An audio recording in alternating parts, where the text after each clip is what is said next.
ఈ కారుకి ఎడ్ల బండి సాయం. ఇది వింటుంటే ఎలా ఉందంటే, ఒక ఊరు ప్రెసిడెంట్ ఇంకొక ఊరికి మోతాదు కంటే శేక్సింది కంటే అద్దుమానం.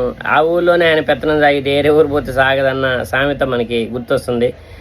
ఇంకో సామెత ఏంటంటే, కడివెడు గుమ్మడికాయన కత్తిపెట్టుకు లోకువే అనేటటువంటిది ఇంకో సామెత తింటున్నాం. ఇంకొకటి ఏమి వింటామంటే, అనుగాని చోట అది కులం మన రాదు, కొంచెం ముందు తెల్ల గొదవ కాదు అనే సామెతలు ఉన్నాయి. ఇదంతా ఎందుకు చెప్పుకోవాల్సి వస్తుందంటే, సుమారు 4 కోట్ల విలువైన ఖరీదైనటువంటి కారు, ఫెరారీ కారుకి మహారాష్ట్ర బీచ్లో వింతైన పరిస్థితి ఎదురైంది.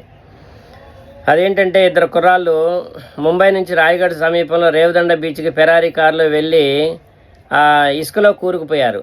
ఆ వాతావరణాన్ని చూస్తూ ఎంజాయ్ చేస్తూ. ఇక అది ఇసుకలో కూరుకుపోయింది. ఎంత చుట్టుపక్కల వాళ్ళని పిలిచి బయటికి లాగుతున్నా కానీ రాటల్లో మళ్ళీ కూరుకుపోతుంది. దూరంగా నుంచి చూస్తే ఒక ఎడ్ల బండి కానొచ్చింది.